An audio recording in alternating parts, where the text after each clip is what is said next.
Good evening, everyone. My husband is going to get ready to make oxtail soup. This is like a half a size recipe because we only have a couple oxtails and it's just me and my husband. So here are the oxtails. As you can see, there's the bone in the middle. We're going to use 2 celery stalks, 3 garlic cloves, 2 onions, 2 tablespoons of tomato paste, 6 cups of beef bouillon, some thyme, salt and pepper, a bay leaf, and then a couple tablespoons of Worcestershire. Robert, how much Worcestershire? Worcestershire? Tablespoon. 1 tablespoon of Worcestershire. And then the first step, though, is you got to brown your oxtails. Robert is browning the oxtails. This is the same pot that we're going to make the soup in. He cooks them 7 minutes each side. He did put a little oil in the bottom of the pan, but you normally, you don't have to if you don't want to because the oxtails tend to be a little fatty, but he didn't want to take a chance of any sticking. So just 2 stalks of celery, these 2 onions chopped pretty fine, not coarse like I normally do for soup. We want it pretty fine. So I got the celery chopped small and the onion. I actually have a glass cutting board that someone gifted me. I would have never bought it on my own. I absolutely love it. I actually use it the most to cut onions because I feel like when you cut onions on like these typical plastic cutting boards that most people use, it can retain the smell even if you wash it pretty good because, you know, onions just stick around. And so on the glass, it washes off perfectly. So I really do love my glass cutting board, but it's pretty small. So for a lot of stuff, I use the bigger cutting board. But yeah, if you ever see glass cutting boards, I recommend them. I'm switching it to the other side. Oh, that looks really good. You get a good brown sear on it.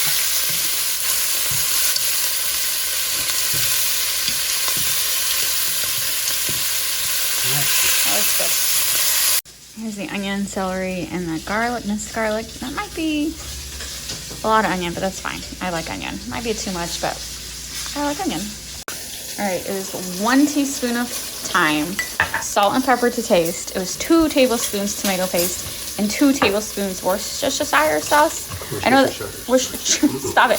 I know that's a little odd, like we're not using the whole can, but I'll use the rest of this for some recipe this week. So yeah, not the whole can. I mean, unless you like your soup extra tomatoey, but we don't want that. So only 2 tablespoons. This is 3 pounds of oxtail, in case you're wondering. So yeah, 2 big oxtails. So if you were doing a bigger batch, like say 4 oxtails, then I would say absolutely use your whole can of tomato paste. But we cut it down because it's just 2 oxtails, equivalent of 3 pounds. He took the meat out and he's gonna brown the veggies real quick, saute the veggies for like what, 2-3 minutes? 6-7 minutes. 6 to 7 minutes because you want the onions to be opaque.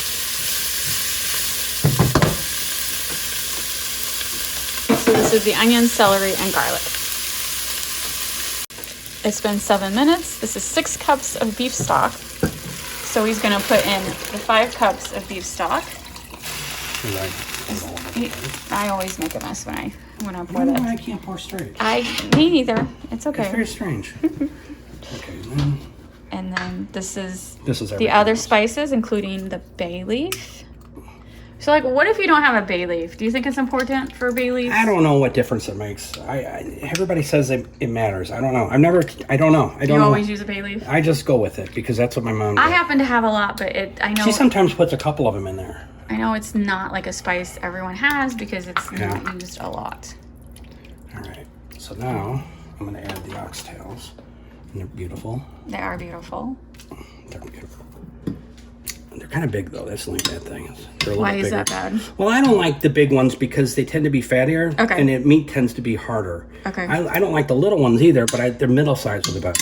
Because the meat seems to... Okay. And so he saved the rest of the beef stock because there's some juices in there. And he wants to make sure he gets those juices. So he's kind of going to just deglaze this pan with a little bit of the beef stock. I'm just going to stir that around a little bit. Because that's all flavor right there. Sure. You don't want to lose that. And so now, that's where all the flavor you're gonna bring it back to a boil? Yep, I'm gonna bring it to a boil. I'm gonna let it simmer for 3 hours at least. And you're gonna know because the oxtail should be falling apart. Okay, so if it's not, if it's tough still, you gotta keep cooking it. Okay, but the general usually takes you 3 hours. 3 hours. But it could be more because these are bigger oxtails. And it depends on where you get your oxtails from. If you get oxtails from one place, they're different. Sure. Different quality. Sure, So. but the test is... These are Walmart oxtails, so I don't know. For Walmart oxtails, it's usually 3 hours. 3 hours. All right, sounds good. But first, you got to bring it back to boil. Yep. And then simmer. And then we cover it just because we have cats. Do they need to cover it when simmering? Not if at first you don't want to cover it. Okay. And then, yeah, I would cover it. I mean, you don't have to though. If you want to reserve the what's in the pot, you'll cover it. Okay. If you want to boil it down, you take the lid off. Got it. Got it. Okay. Okay, I did actually forget a step. It is nicely boiling, so we put the temperature down, the heat down to 3.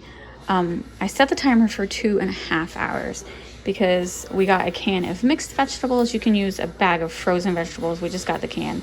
So at 2.5 hours, we're going to add this can of mixed vegetables. You don't want to add it in the beginning because if you cook it for 3 hours, it's just going to be mush. So for the last half hour, we will add the canned vegetables. It's been 2.5 hours. I'm going to add the canned veggies. I did drain the liquid. If you were doing a bigger batch, I would say like 2 cans of veggies or one of those bigger bag of frozen vegetables. But for me and him, this small amount of soup, 1 can is plenty. It's not quite there yet, so I'm gonna set the timer for another half hour. So it's done cooking, and there are several ways to do the next step. So you can leave the meat on the bone and eat it from the bone, but what Robert likes to do is pull the meat on the bones out and then pull the meat off and eat it separately, or you can pull the meat off and put it back in the soup. So it's really just, you know, your personal preference. Definitely if you get it like at a restaurant, they're gonna give it to you on the bone. But so he's gonna take it out right now. So you see how the soup is thickened. Yes. So this should be more tender than it was when we started. It's gonna be a little oily, the soup will be. You might have to strain that off. And how would you strain it off? I would put it in the refrigerator and let it do that way, or you can use the skimmer things that they have. Skimmer things, yeah. So if you were to cool the soup down, it will separate, and then the fat will be like, you know, that yellowish fatty layer on the top, and then you can pull that off. I don't mind it though. I'll be honest. You know that it's there, and it kind of gives it more flavor, I think. But I don't mind it because it doesn't look like there's tons. So not everybody likes it though. I'm not really worried about it. And then you would just reheat the soup after you remove the fatty layer. That's what I would do.